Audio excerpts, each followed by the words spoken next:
ప్రార్థన జాన్మోస్ గారు ప్రార్థన. అందరు తల్ల ఉంచి కళ్ళు మూసుకున్నట్లయితే ప్రార్థన చేసుకుందాం. మహాగణుడా, మహోన్నతుడా, పరిశుద్ధుడా, దయగల తండ్రి, నీ దయగల పాదాలకు వందనాలు స్తోత్రాలు చెల్లిస్తున్నాం నాయన. ఈ మధ్యకాల సమయంలో తండ్రి నీ యొక్క సన్నిధిలో, నీ యొక్క పునరుద్ధారాధనలో మమ్మల్ని అందరూ కూడా నీ సన్నిధికి ఆకర్షించి పిలిచిన విధానాన్ని బట్టి మీకు వందనాలు స్తోత్రాలు. ఇక్కడ ఉన్నటువంటి ప్రతి ఒక్క బిడ్డతో మీరున్న దేవా నీకు వందనాలు. ఎక్కడ ఇద్దరు ముగ్గురు నామపేట కూడుకొని ఉంటారో అక్కడ నేను ఉంటాను సెలవిచ్చిన దేవుడు, మా మధ్యలో దేవా పరిశుద్ధాత్మ దేవుడిగా సంచరిస్తున్న దేవా నీకు వందనాలని తొలిస్తున్నా.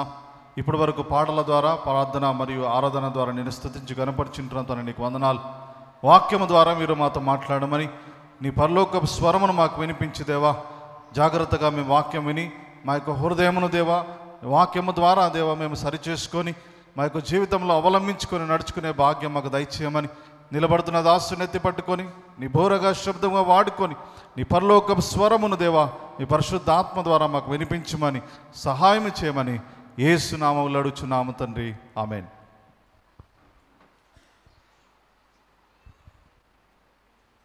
దేవునికి స్తోత్రం కలుగును గాక. హల్లెలూయా. సంతోషంగా చెబుదాం హల్లెలూయా. పరిశుద్ధ గ్రంథంలో నుంచి మొదటి సమూయేలు గ్రంథం 25వ అధ్యాయము 7వ వచనం. చాలా విలువైన ఒక అంశము, మీరందరూ జాగ్రత్త వహించి వినాలని మనం చేస్తున్నాం. ఆఖరి మాట ఒకటి చదవండి. వారు కర్మేలులో ఉన్నంతకాలం వారు ఏమీ పోగొట్టుకొనలేదు. మరొకసారి నేను చెబుతున్నాను, వారు కర్మేలులో ఉన్నంతకాలం వారు ఏదీ పోగొట్టుకొనలేదు. చిన్న ప్రార్థన. పరిశుద్ధుడా, నిలుచును నేను అల్పుడను అయోగ్యుడను, కానీ మీ లేఖనాలు ఎంతో శ్రేష్టమైనవి, విలువైనవి. వీటిని మేము గ్రహించే జ్ఞానం, అన్వయించుకునే మనస్సాక్షి, నెరవేర్చగలిగిన సామర్థ్యం పరిశుద్ధాత్మ సహాయము ద్వారా మాకు దయచేయమని, నన్ను మీ సిలువ చాటున మరుగు చేయమని యేసు నామములో పొంది ఉన్నాము తండ్రి, ఆమేన్. చాలా జాగ్రత్తగా మీరు గమనించండి. దేవుని వాక్యం సెలవిస్తుంది, వారు కర్మేలులో ఉన్నంతకాలం వారు ఏమీ పోగొట్టుకోలేదు అని ఉంది. మన జీవితంలో మనము చాలా కోల్పోతూ ఉంటాం. అయితే ప్రియమైన వారలారా, కర్మేలు అనేటువంటి మాటకు ఆత్మ సంబంధమైన అర్థం ఏంటంటే 2 రకాల అర్థాలు ఉన్నాయి. ఒకటి, ప్రార్థనాపూర్వకంగా దేవునితో సహవాసం కలిగినటువంటి అనుభవం, సెంటర్డ్ ఆన్ ప్రేయర్. దేవునితో ప్రార్థన జీవితం ఎవరైతే కలిగి ఉంటారో, ఇప్పుడు ఇక్కడ ఉన్నటువంటి వాళ్ళలో, ఇక్కడనే కాదండి ఏ సంఘములో అయినటువంటి కూడా ఉన్నటువంటి వాళ్ళల్లో 90 నుండి 95% మంది, అంటే 100%లో 90 నుండి 95% మంది ప్రార్థనా జీవితం లేకుండా ఉంటారు. ఇది వాస్తవం నేను చెబుతున్నా. వారు ఆరాధిస్తారు, దేవుని సన్నిధిలో గడుపుతారు, చక్కగా అన్ని రకాలుగా వారు వినియోగించబడతారు, దేవుని ప్రేమిస్తారు. కానీ సెంటర్డ్ ఆన్ ప్రేయర్ అంటే ప్రార్థన పట్ల ఒక మరి బలమైనటువంటి తీర్మానము కలిగి ఉండనటువంటి వారు చాలామంది ఉంటారు. రెండవది ఏమనుందంటే, కర్మేలు అనే దానికి meaning heart to heart connection with God, దేవునితో హృదయపూర్వకమైన సంబంధం. గట్టిగా చప్పట్లు కొడుతూ దేవుని స్తుతిద్దాం హల్లెలూయా. ఈ 2 అనుభవాలు కనుక మీకు ఉంటే, ఒకటి ప్రార్థనా జీవితము, రెండవది దేవునితో హృదయపూర్వకమైన సంబంధం, అంటే దేవునికి మన హృదయం హత్తుకోవాలి. ఈ రెండిటిలో కనుక మనము సక్సెస్ అయ్యామంటే, ఆ కర్మేలులో ఉన్నంత కాలము వారు ఏమీ పోగొట్టుకొనలేదు అని ఉంది. గట్టిగా నమ్మిన వాళ్ళు చప్పట్లు కొడుతూ దేవుని హల్లెలూయా. కొన్నిసార్లు ఒకవేళ పోగొట్టుకున్నట్టు అనిపించినా మరలా తిరిగి దయచేస్తాడు దేవుడు. ఉదాహరణకు మరి మనం గమనించినట్లయితే, షునేమి పట్టణస్తురాలు ఎలీషా చెప్పాడు, అమ్మా ఇక్కడ కరువు రాబోతుంది, నీవు వేరే ప్రాంతానికి వెళ్ళు. ఎన్ని సంవత్సరాలు వెళ్ళాలయ్యా అంటే 7 సంవత్సరాలు వెళ్ళాలి. ఇక్కడ కరువు రాబోతుంది, నువ్వు బ్రతకలేవు. నువ్వు ధనవంతురాలు అయి ఉండొచ్చు, కానీ నువ్వు దేవుని బిడ్డవి, నా డబ్బుతో నువ్వు ఇక్కడ పోషించబడలేవు. షోమ్రోన్లో చాలా భయంకరమైన పరిస్థితి రాబోతుందని చెప్పినప్పుడు ఆమె దైవజనుని మాట అంటే ఆమెకు చాలా విశ్వాసం. ఎందుకంటే చనిపోయిన తన కుమారుడు మరలా బ్రతికాడు, అసలు సంతానమే కలగదు అనుకుంటున్న ఆవిడకు దేవుడు సంతానము అనుగ్రహించాడు. కాబట్టి ఈ 2 అద్భుతాలు తన జీవితంలో చాలా బలంగా జరిగాయి. కాబట్టి షునేమీయురాలికి చక్కగా చాలా దైవజనుని మాట అంటే దేవుని మాటతో సమానం. అందుకే ఆమె ఆస్తిని అంతటినీ కూడా విడిచిపెట్టి ఆమె ఫిలిష్తీయుల పట్టణానికి వెళ్ళింది. 7 సంవత్సరాలు వెళ్ళింది. నిజంగానే భయంకరమైన కరువు వచ్చింది. భయంకరంగా ప్రజలందరూ కూడా శోధించబడ్డారు. ఉగ్రత వచ్చింది. ఆ సమయంలో 7 సంవత్సరాల తర్వాత తిరిగి వస్తే ఆమె ఆస్తిని వేరే వాళ్ళు స్వాధీనము చేసుకున్నారు. చేసుకునేసరికి ఆమెకి ఏం చేయాలో అర్థం కాలేదు. ఎందుకంటే 7 సంవత్సరాలు కదా, 1 సంవత్సరము కొన్ని నెలలు కాదు ఆమె వెళ్ళింది. ఎన్ని సంవత్సరాలు? 7 సంవత్సరాలు వెళ్ళింది. మరి ఇప్పుడులాగా ఆన్లైన్ రిజిస్ట్రేషన్లు అవి ఇవి ఆ కాలంలో ఉండేవి కాదు. ఏదన్నా తాకీదులో ఏదో పత్రాలు ఏదన్నా ఉంటాయి. అప్పుడు ఏం చేసిందంటే ప్రేమైన వాళ్ళరా, రాజుగారి దగ్గరికి దైవజనుని సహాయంతోనే వెళ్ళింది. అంటే దైవజనుడు రాలేదు కానీ గెహాజీని పంపించాడు. దైవజనుని సహాయంతో రాజుగారి దగ్గరికి వెళ్ళినప్పుడు రాజుగారు ఏమన్నారంటే ఈమె ఎవరు అని అడిగాడు. అడిగినప్పుడు ఆ గెహాజీ చెప్తున్నాడు, అయ్యా నేను దైవజనుని దగ్గర నుంచి వచ్చాను. ఈమె ఎవరో కాదు, మన ప్రాంతంలో ఒక పిల్లవాడు చనిపోతే మరలా బ్రతికాడు కదా, దైవజనుడు ప్రార్థన చేస్తే బ్రతికాడు కదా, ఆ పసివాడి తల్లి ఈమె అని చెప్పాడు. గట్టిగా చప్పట్లు కొడుతూ దేవుని హల్లెలూయా. అప్పుడు ఆ రాజు ఆశ్చర్యపోయి ఈమె జీవితంలో ఇంత అద్భుతం జరిగిందా, ఈమెది ఎవరెవరు ఏమేమి స్వాధీనం చేసుకున్నారో వాటన్నిటినీ ఆమెకు తిరిగి అప్పగించాలి. అంతేకాదు అన్యాయంగా స్వాధీనం చేసుకున్నందుకు ఆమె పొలంలో ఏ పంట వేశారో ఆ పంట అంతటి రాబడి దిగుబడి ఈమెకే చెల్లించాలి అని చెప్పి రాజుగారు ఆజ్ఞ ఇచ్చాడు. వాస్తవానికి చెప్పాలంటే ఆమె అంతా పోగొట్టుకుంది, కానీ దేవుడు దానికి రెట్టింపు ఆశీర్వాదాన్ని దేవుడు ఆమెకు ఇచ్చాడు. నేను దేవుని బిడ్డగా అనున్నానండి, కానీ నేను పలాంది పోగొట్టుకున్నానండి అని నువ్వు అనుకుంటున్నట్లయితే ప్రియమైన వారలారా, కొన్నిసార్లు పోగొట్టుకున్నట్టు అనిపిస్తుంది, కానీ దేవుడు తిరిగి దానికి 2 అంతలు. యోబు ఏమి పోగొట్టుకున్నాడో మనకు తెలుసు. అంతా పోగొట్టుకున్నాడు యోబు, కానీ దేవుడు యోబుకు 2 అంతలు తిరిగి మరలా అనుగ్రహించాడు. లోతు కూడా అంతా పోగొట్టుకున్నాడు ప్రియమైన వారలారా. అప్పుడు అబ్రహామును పంపించి దేవుడు ఆ 4 మరి రాజులు కొల్లగొట్టిన సొమ్మును మరలా తీసుకొని వచ్చి లోతుకు అప్పగించాడు. తర్వాత బలహీనతను బట్టి పతనమయ్యాడు, అది వేరే విషయం. దేవుని యొక్క నడిపింపులో ఉన్నప్పుడు, దేవుని యొక్క పరిధిలో ఉన్నప్పుడు నువ్వు ఏది పోగొట్టుకోవు. ఒకవేళ పోగొట్టుకున్నా దానికి 2 అంతలు దేవుడు తిరిగి నీకు ఇవ్వబోతున్నాడు. నమ్మిన వాళ్ళు చప్పట్లు కొడుతూ దేవుని స్తుతిద్దాం. హల్లెలూయా, హల్లెలూయా. కోల్పోయినవన్నీ నాకు ఇచ్చుటకును, బాధల నుండి బ్రతికించుటకును. కోల్పోయినవన్నీ నాకు ఇచ్చుటకును, బాధల నుండి. అందరు పాడాలి. నీవే రాకపోతే నేనేమైపోతును, నీవే లేకపోతే నేనేమైపోదును. నేనుండలేనయ్యా, నే బ్రతుకాలేనయ్యా, అవే నేనుండలేనయ్యా, నీవే లేకుండా నేనుండలేనయ్యా, నీ తోడే లేకుండా. దేవునికి మహిమ కలుగును గాక. హల్లెలూయా.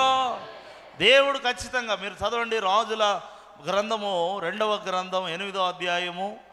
మామూలుగా అయితే మొదటి నుంచి 6 వచనాలు చదవాలి, కానీ సమయం లేదు కాబట్టి 6వ వచనం డైరెక్ట్గా చదివేసేయండి. రాజు ఆ స్త్రీని అడిగినప్పుడు ఆమె అతనితో సంగతి తెలియజెప్పాను. ఏం సంగతి? నేను ఇందాక అంతా చెప్పాను, అదే సంగతి. చదవండి. కాబట్టి ఆమె పక్షముగా ఒక అధిపతిని నియమించి ఆమె సొత్తు యావత్తును ఆమె దేశము విడిచినప్పటి నుండి నేటి వరకు భూమి ఫలించిన పంట యావత్తును ఆమెకు మరలా ఇమ్మని సెలవిచ్చాను. నమ్మిన వాళ్ళు చప్పట్లు కొడుతూ దేవుని హల్లెలూయా. నీ జీవితంలో కూడా నువ్వు ఏదైనా కోల్పోయాను, ఇంకా నాకు అది దక్కదు, ఇంకా పోగొట్టుకున్నాను, నాకు అది దొరకదు అని నువ్వు అనుకోవద్దు ప్రియమైన వాళ్ళ. కొంతమంది ఆరోగ్యాన్ని కోల్పోతారు, ఇంకెప్పటికీ నాకు రాదు ఆరోగ్యం, నేను ఇలాగే సావాల్సిందే అనుకుంటారు. కొంతమంది తమ డబ్బును కోల్పోతారు, ఇంకా జీవితాంతం నేను ఈ దరిద్రతతో ఉండాల్సిందే, ఇక మరలా నేను పొందుకోలేను. కొంతమంది ధైర్యాన్ని కోల్పోతారు. ఎన్నో విషయాలను పోగొట్టుకున్న అనుభవంలో నువ్వు ఉన్నట్లయితే దేవుడు మరలా నీకు తిరిగి అనుగ్రహించగల సమర్థుడని గ్రహించి పోగొట్టుకున్నవన్నీ నీకు తిరిగి ఇవ్వగల దేవుడు. అంతేకాదు, ఇంకా నూతనమైన ఆశీర్వాదాలు, నూతనమైన దీవెనలు దేవుడు నీకు అనుగ్రహిస్తాడు. ఏ విషయంలో కృంగిపోయావో, ఏ విషయంలో బలహీనపడ్డావో, ఆదరణ కోల్పోయావో, ఏ విషయంలో నిరాశ నైరాశ్యములతో నిండిపోయావో, ఆ ప్రతి విషయంలో తన పరలోక మహిమను దేవుడు నీపై కుమ్మరించబోతున్నాడు. నమ్మిన వాళ్ళు చప్పట్లు కొడుతూ దేవుని స్తుతిద్దాం. హల్లెలూయా. దేవునికి అసాధ్యమైంది ఏది కూడా లేదు. కొన్నిసార్లు ఇంకా మనం పూర్తిగా హోప్లెస్ అయిపోతాం. ఇంకా అయిపోయిందండి, ఇంకేముందండి, పోగొట్టుకున్నాం. కొంతమంది మంచి పేరు పోగొట్టుకుంటారు, ఇంకా అయిపోయింది, ఇంక మళ్ళీ ఆ పేరు రాదు అని అనుకుంటారు. కానీ దేవుడు అంటాడు, నువ్వు ఎక్కడ నిందించబడ్డావో అక్కడే నిన్ను. దేవుడు అసమానుడని మీరు నమ్మాలి ముందు. ఏమండి, హార్ట్ టు హార్ట్ కనెక్షన్ అంటే అదే. దేవునితో ఒక సత్సంబంధాన్ని ముందు ఏర్పాటు చేసుకో. ఏదో ఒక లావేదేవీలాగా కొంతమంది భలే కోపం వస్తుంది నాకు పలాని పని జరిగితే 1116 ఇస్తా, పలాని పని చేస్తే మా ఇంట్లో కూడిక పెడతా. ఎవడికి కావాలి? దేవుడు నీ నుండి కోరుతున్నది ప్రేమ, ఈ లావాదేవీలు కాదు, వ్యాపారం కాదు. దేవునికి నీ నుండి కావాల్సింది హృదయపూర్వక సహవాసం, ప్రార్థనా జీవితం. ఈ రెండు అనుభవాలను ఉంటే ఏది పోగొట్టుకోవు. ఒకవేళ పోగొట్టుకున్నా దేవుడు నీకు తిరిగి అనుగ్రహించడానికి ఆయన సిద్ధంగా ఉన్నాడు. దేవునికి స్తోత్రం. హల్లెలూయా. జరగవని నేను యోచించిన భీకర కార్యములనే చేసిన, జరగవని నేను యోచించిన భీకర కార్యములనే. పాడదాం. అసమానుడా, అత్యంత బలవంతుడా, అసమానుడా, భీకర శూరుడా, అత్యంత బలవంతుడా. అందరి చేతులెత్తి యేసయ్యా, యేసయ్యా, సరిపోయిన ప్రధాన యాజకుడా, యేసయ్యా, యేసయ్యా, సరిచేయుచున్న నాదు నాయకుడా. చప్పట్లు. అసాధ్యమని తెలుసుగా యేసు మనవాడేగా. దేవునికి మహిమ కలుగును గాక. హల్లెలూయా. నీకు అసాధ్యమని తెలిసినా నువ్వేం చేయాలి? నమ్మాలి, విశ్వసించాలి, బలపడాలి. నీ జీవితంలో నువ్వు పోగొట్టుకున్నవన్నీ దేవుడు నీకు ఇవ్వడానికి సమర్థుడు. నువ్వు కోల్పోయాను అని అనుకున్న వాటిని లేదు, కోల్పోలేదు, నీకు ఉన్నాయి అని లేని వాటిని ఉన్నట్టుగా చేసే సమర్థుడు. ఎన్నోసార్లు ఆశలు కోల్పోయి ఉంటాం మనం, ఇంకా ఆశలు పోగొట్టుకొని ఉంటాం. లేదు, తిరిగి నీలో ఆశను దేవుడు నింపబోతున్నాడు. దేవునికి స్తోత్రం. హల్లెలూయా. నిరీక్షణను నింపబోతున్నాడు. నీలో ఒక నూతనమైనటువంటి విశ్వాసాన్ని దేవుడు నింపబోతున్నాడు. ఏ విషయంలో నువ్వు ఆశలు వదులుకున్నావో ఆ విషయంలో తిరిగి దేవుడు నిన్ను ప్రోత్సహించబోతున్నాడు. దానికి తగిన మార్గములు దేవుడు సరళము చేయబోతున్నాడు. ఇది ఒక భాగం. ఇంకొక కోణములో కనుక మనం ఆలోచిస్తే దేవుడే పోగొట్టేవి కొన్ని ఉంటాయి. మీకు అర్థమవుతుందా? దేవుడే పోగొట్టేవి కొన్ని ఉంటాయి. అవి పోతేనే మంచిది. మీకు అర్థం అవ్వాలి ఈ మాట. అందులో మొట్టమొదటిది ఏంటంటే పాపం. మామూలుగా మన తండ్రి గారి కాలంలో లేదా కొన్ని దశాబ్దాల క్రితం ఆ బోర్డులు పట్టుకొని సువార్త చేసే పరిస్థితి మీరు ఎప్పుడైనా చూసుంటారు. కొంతమంది ఆ బోర్డు మీద ఒక మాట రాస్తారు, పాపం పోవాలంటే యేసుని నమ్మాలి. గట్టిగా చప్పట్లు కొడుతూ దేవుని స్తుతి. హల్లెలూయా. పాపం పోవాలంటే యేసుని నమ్మాలి. మన దేవుడు పోగొట్టడానికి సిద్ధంగా ఉన్నాడు. అదేంటంటే నీలో ఉన్న పాపం. మనుషుడు పోగొట్టుకోలేడు దాన్ని. నువ్వు ఎంత గింజుకున్నా లేకపోతే ఎంత తాపత్రయపడినా నా పాపం పోవాలి, అది పోవాలి, ఇది పోవాలని నువ్వు ఎంత ప్రయత్నం చేసినా ఆ పాపము నిన్ను విడిచిపెట్టి పోదు. దేవుని వలన తప్ప పాపమును మనం జయించలేం. పరిశుద్ధ గ్రంథములో నుంచి సామెతల గ్రంథం 20వ అధ్యాయము 9వ వచనం. త్వరగా మనం ముగించుకుందాం, జాగ్రత్తగా వినండి. సామెతల గ్రంథం 20వ అధ్యాయం 9వ వచనం. నా హృదయమును శుద్ధిపరచుకొని ఉన్నాను, పాపమును పోగొట్టుకొని పవిత్రుడనైతిని అని అనుకొనదగిన వాడు ఎవడు? Who can say this? ఎవడి వల్ల కాదు. పాపం పోవాలంటే ఒకే మార్గం, పరిశుద్ధుడైన యేసు రక్తము చేతనే నీ పాపం పోతుంది. దేవునికి స్తుతి, హల్లెలూయా. నీ పాపమును పోగొట్టగల దేవుడు. ఈ లోకములో ఇదిగో నీ పాపమును నేను క్షమిస్తాను, నీ పాపమును కడుగుతాను, నీ పాపము నుండి నీకు విడుదలనిస్తాను, నీ పాపముల కొరకు నేనే వెల చెల్లించాను, నీ పాప క్షమాపణ విషయమైనటువంటి ఆ విధానమంతా నేను చూసుకుంటానని చెప్పిన ఏకైక దేవుడు ప్రభు అయిన యేసుక్రీస్తు, పాపరహితుడు. అందుకే మన పాపాలు పోగొట్టడానికి ఆయన సిద్ధంగా ఉన్నాడు. మీ పాపాలు మీ దగ్గర అలాగే ఉన్నాయనుకోండి, మీ పాప భారాన్ని మీరు దించలేదనుకోండి, మీ జీవితాలు ఆశీర్వదించబడడానికి చాలా ఆటంకాలు ఎదురవుతాయి. ఎందుకంటే మీరు దీవించబడడానికి అడ్డుగా వచ్చేది అవే. యెషయా 59వ అధ్యాయంలో రాయబడిన మాట మొదటి వచనాల్లోనే ఉంటుంది. నా చేతులు కొరచగాలేదు మీకు సహాయం చేయడానికి, మీ ప్రార్థన వినడానికి నా చెవులు మందము కాలేదు, కానీ మీ పాప దోషములు నాకు అడ్డుగా వస్తున్నాయి. అందుకే పాపములు ఒప్పుకొని విడిచిపెట్టిన ఎడల ఆయన నమ్మదగిన వాడు, నీతిమంతుడు కాబట్టి మనల్ని పవిత్రులుగా చేస్తాడు. పాపములను విడిచిపెట్టుట వల్ల మనల్ని ఆశీర్వదిస్తాడు, దీవిస్తాడు. ఏ విషయంలో అయితే నీవు బలహీనపడుతున్నావో వెంటనే దేవుని ఎదుట ఆ పాపమును ఒప్పుకొని విడిచిపెట్టినప్పుడు దేవుడే ఆ పాపమును పోగొడతాడు. నీ అంతట నీవు ఆ పాపమును పోగొట్టుకొనలేవు. అది గమనించాలి. రెండవది, దేవుడు పోగొట్టేటువంటి రెండవ అద్భుతమైనటువంటి విషయం ఏంటంటే మన కష్ట దినములు. కొన్నిసార్లు చూడండి, కొంతమందికి చాలా తెలివి ఉంటుంది, చాలా టాలెంట్ ఉంటుంది, అంతేకాకుండా చాలా పట్టుదల ఉంటుంది కూడా. కానీ వారు బాగుపడడానికి అస్సలు పరిస్థితులు అనేవి అనుకూలించవు. ఎంత కష్టపడుతున్నా అదే రకంగా వారి జీవితం అంతా కూడా చాలా కష్టతరంగా ముందుకెళ్తుంటుంది. జీతం కూడా చినిగిపోయినా సంచిలో వేసినట్టుగా అది వ్యర్థమైపోతూ ఉంటుంది.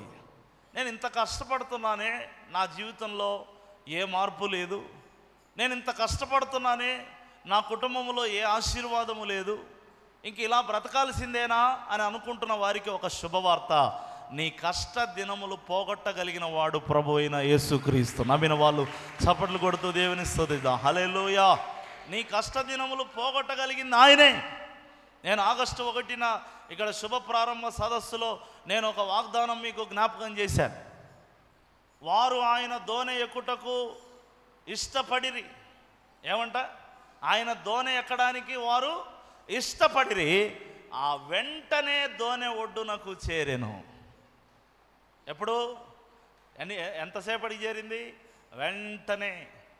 అంటే వాళ్ళు అప్పటిదాకా తుఫాను చెలరేగుతూ, అలలు చెలరేగుతూ, భయంకరమైన గాలులు, ఇంకా ఓడ మునిగిపోద్ది, మేము చచ్చిపోతాం అనుకుంటున్నటువంటి సమయంలో సముద్రం మీద నడుస్తూ యేసుప్రభు వచ్చాడు. మొదట వారు భయపడ్డారు, ఒకవేళ ఏమైనా భూతమా అనుకున్నారు. కానీ తర్వాత దగ్గరికి వచ్చి చూసిన తర్వాత ఆమెడు దూరంలో యేసుప్రభే, ఆయనే సముద్రం మీద నడుస్తున్నాడని తెలిసి, వాస్తవానికైతే ఒక మనిషి సముద్రం మీద నడవలేడు. మరి ఈయన ఎట్లా నడుస్తున్నాడు, ఈయనను ఎట్లా ఎక్కించుకోవాలి దోణ మీదకి అని ఆలోచన చేయలేదు. పేతురు అయితే డైరెక్ట్ నేనే దిగి వస్తాను ఆయన అంటాడు, వీళ్ళేమో వచ్చేసే లోపలికని వీళ్ళు అంటారు. ఏమండి, మీరు ఆలోచన చేయండి. మనము ఆ విధమైనటువంటి నడిపింపులో ఉండి యేసయ్యను మన దోణిలోనికి, నీ అప్పుల దోణిలోకి యేసయ్యను ఎక్కించు, నీ రోగపు దోణిలోనికి యేసయ్యను ఎక్కించు, నీకున్నటువంటి ఆ సమస్యల దోణిలోనికి యేసయ్యను ఎక్కించు. అన్నిటినీ సెటరైట్ చేసి పడేస్తాడు. అది కూడా ఆలస్యం లేకుండా వెంటనే దేవుడు కార్యం చేయబోతున్నాడు. నమ్మిన వాళ్ళు చప్పట్లు కొడుతూ దేవుని స్తుతిద్దాం, హల్లెలూయా. కష్ట దినములన్నీ పోగొడతాడంట.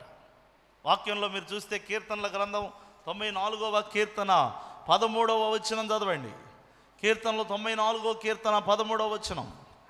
నీతిమంతుల కష్ట దినములను పోగొట్టి ఆయన వారికి నెమ్మది కలగజేసే దేవుడు. మొదటి సమూయేలు గ్రంథంలో కూడా చాలా చక్కని మాట ఉంది. 10వ అధ్యాయము 19వ వచనం చూడండి ప్రియమైన వారలారా. చాలా విలువైన మాట అక్కడ రాయబడింది.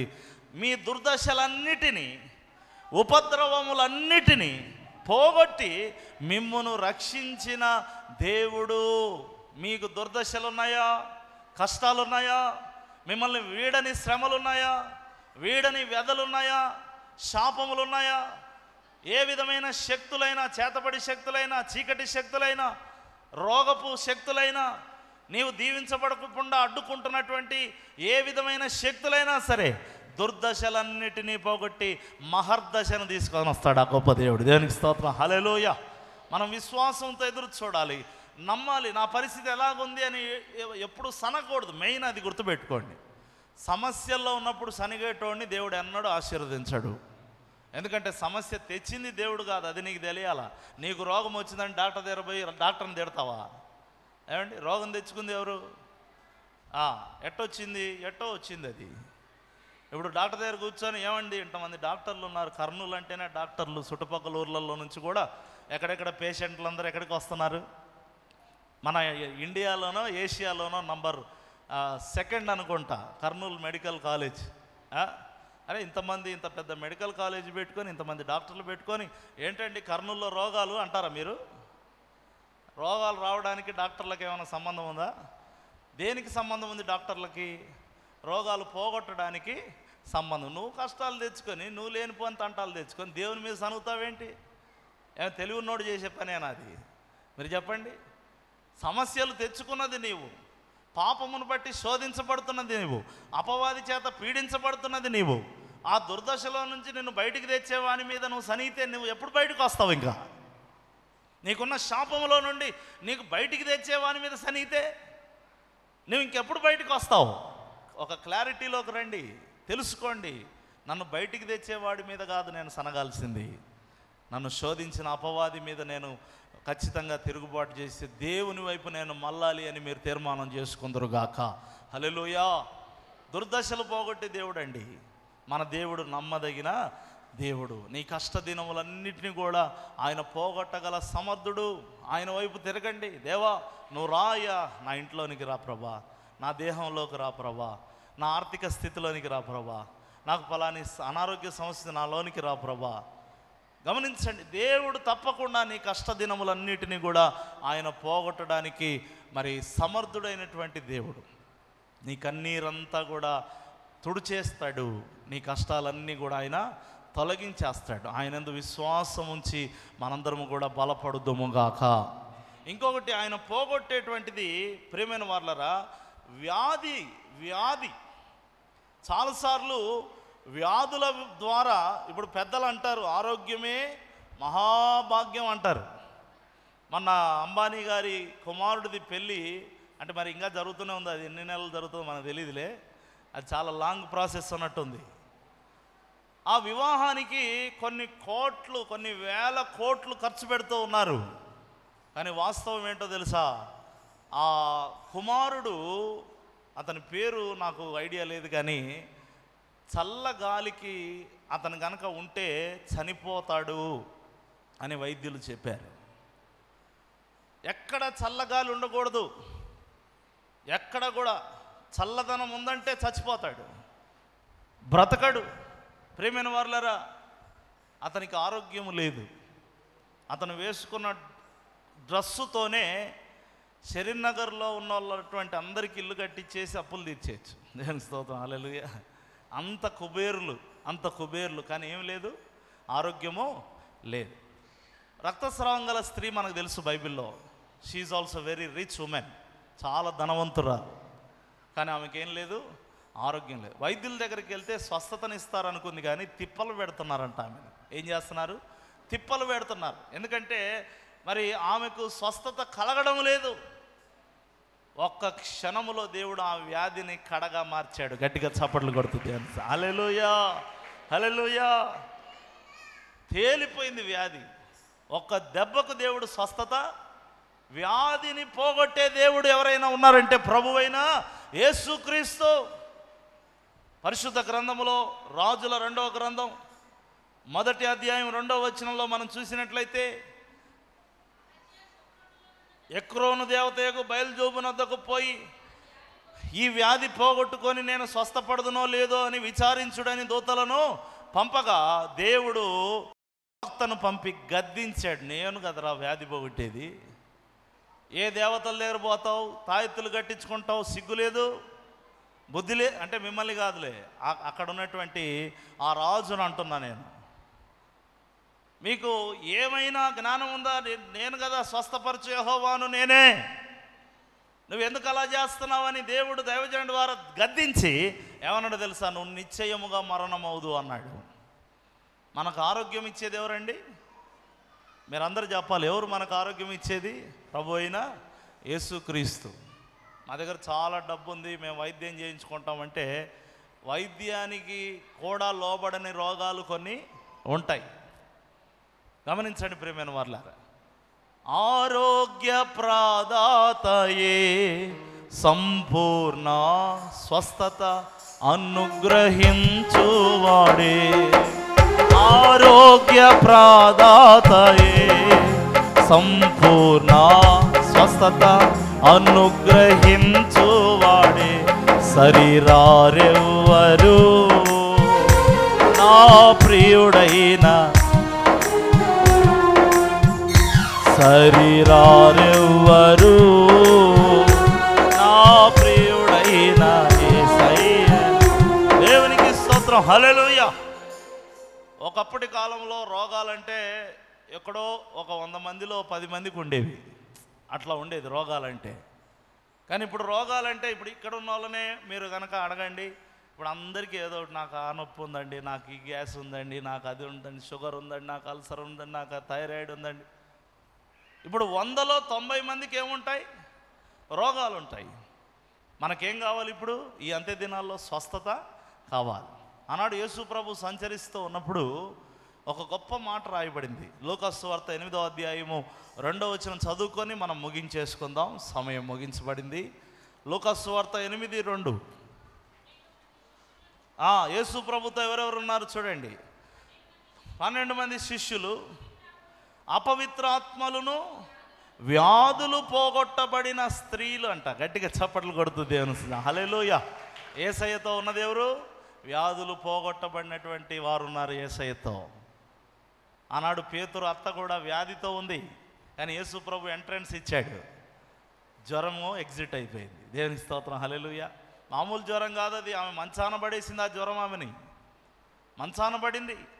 ఎంత చిటికలో దేవుడు స్వస్థపరుస్తాడంటే ప్రేమైన వారు, ఆమె లేచి పరిచర్య చేయసాగేనని ఉంటుంది అపోస్తల కార్యంలో. ఎప్పుడైతే దైవజనులు లోపలికి ఎంటర్ ఇచ్చారో, యేసు ప్రభు దేవుడు ఎంటర్ ఇచ్చాడో, వెంటనే ఆమెలో ఉన్నటువంటి ఆమెను వణికించేసి ఆమెను పూర్తిగా నిస్సహాయ స్థితిలో అలా మంచాన తేలగొట్టేసి పడేసిన జ్వరము ఆమెను ఒక దురాత్మ ఇడిచిపెట్టి వెళ్ళిపోయినట్టు వెళ్ళిపోయింది. గట్టిగా చప్పట్లు కొడుతుంది అని. హల్లెలూయా. 4 నెలల పాటు నేను కూడా మంచములో పడి ఉన్నటువంటి వాడిని. ఏ వైద్యుడు కూడా స్వస్థపరచలేకపోయారు నన్ను. వెన్నెముకతో సమస్యతో బాధపడుతూ ఉన్నటువంటి నన్ను ఒకే ఒక రోజులో దేవుడు నిలబెట్టాడు. ఆ రోజు నేను ఆశ్చర్యపోయాను. ఎప్పటికీ నేను ఆ స్వస్థతను నా జీవితంలో మరవలేను. 7 లక్షలు అవుతుంది ఆపరేషన్, జీవితాంతం కూడా ఈ స్థితి మారకపోవచ్చు అని చెప్పినటువంటి వైద్యులు. కానీ దేవుడు ఏ వైద్యుడు ఏ ఆపరేషన్ అవసరం లేకుండా నాలాంటి అనేకులను, నన్ను మీలో అనేకులను దేవుడు ఎన్నో మార్లు ప్రాణాపాయ స్థితిలో నుంచి, రోగశయ్య మీద నుండి, హాస్పిటల్ బెడ్ నుండి, ఐసీయూలో నుంచి దేవుడు నిన్ను తీసుకొచ్చి మళ్ళీ ఆరోగ్యంగా దేవుని సన్నిధిలో కూర్చోబెట్టాడు. దేవునికి స్తోత్రం, హల్లెలూయా, హల్లెలూయా. దేహ బలహీనతను బట్టి చిన్న చిన్న బలహీనతలు మినహాయిస్తే పెద్ద పెద్ద రోగాలు ఏమీ మనలో లేకుండా చేశాడు. దేవునికి స్తోత్రం, హల్లెలూయా. స్వస్థపరిచాడు. మరి నువ్వు దేవుని వెంట ఉండాలి. స్వస్థపరిచిన వారు అందరూ యేసు ప్రభుతో ఉన్నారా? మీరు చెప్పండి, అక్కడ ఎంతమంది ఉన్నారంట? స్వస్థత పొందిన కొందరే ఉన్నారంట. వ్యాధి పోగొట్టబడినా అందరూ యేసయ్యని వెంబడిస్తే ఊర్లన్నీ ఎంటబడాలి ఆయనంట. ఎంతోమంది వ్యాధులు పోగొట్టుకున్నారు, మళ్ళీ తమ పనులు తాము చూసుకుంటున్నారు. ఈరోజు దేవుని యందు భయభక్తులు కలిగిన నీకు వ్యాధి ఉన్నప్పుడు నువ్వు ఎంత భక్తి చూపించావో, వ్యాధి బాగా అయిన తర్వాత ఇంకా 200 భక్తి నువ్వు చూపించాల్సిన బాధ్యత నీ మీద ఉంది. ఎందుకంటే ఆరోగ్యాన్ని అనుగ్రహించింది ఎవరు? దేవుడే. ఊపిరినిచ్చింది, ఆయువునిచ్చింది. నా ఆయుష్శేషమంతయు దేవుని కొరకు నేను పని చేస్తాను, వాడబడతానని మనం తీర్మానం తీసుకొని ఏ ఆదివారాలు ఎగ్గొట్టకుండా, అసలు ఊపిరిచ్చిన దేవునికి సమయం ఇవ్వకపోతే ఎట్లా అండి? అదేమైనా సబబేనా? అదేమైనా న్యాయమేనా? దేవుడే కదా నిన్ను వారమంతా బ్రతికిస్తున్నాడు. ఆ బ్రతికించిన దేవునికి నీ బ్రతుకు దినములలో కాస్త సమయాన్ని వెచ్చించి ప్రభువును గణపరిచి ప్రభు కొరకు మనందరం కూడా వాడబడదాం. దేవుడి కొద్ది మాటలు మీ హృదయంలో దీవించునుగాక. ఆమేన్. ప్రార్థన చేసుకుందాం. వాక్య ఫలింపు కొరకు అందరూ కూడా ఏకీభవించి ప్రార్థన చేసుకుందాం.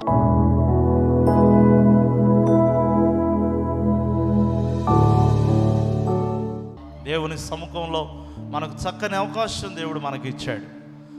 మొదటిగా మనం విన్నాం, కర్మేలు అనుభవంలో ఉంటే నువ్వు ఏది పోగొట్టుకొనవు, ఏది కోల్పోవు. దేవుడు నిన్ను ఎంతో బలపరుస్తాడు. ఒకవేళ పోగొట్టుకోవాల్సిన పరిస్థితి వచ్చినా తిరిగి నీకు రెండంతలు దేవుడు ఇస్తాడు. అయితే దేవుడు పోగొట్టేవి కొన్ని ఉన్నాయి. నీ పాపమును ఆయన పోగొడతాడు.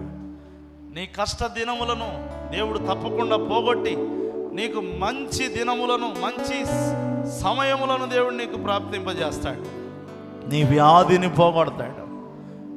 ప్రతిదీ పోగొట్టడానికి ఆయన మాత్రమే సమర్థుడైన దేవుడు. దేవా, విత్తబడిన వాక్యం నీరుగడ్డి ఫలింపజేసి ప్రతి హృదయములో ఆయన సమృద్ధిగా ఈ మాటలను ఆయన మీరు ముద్ర వేయమని యేసు నామములో పొంది ఉన్నాము తండ్రి. ఆమేన్.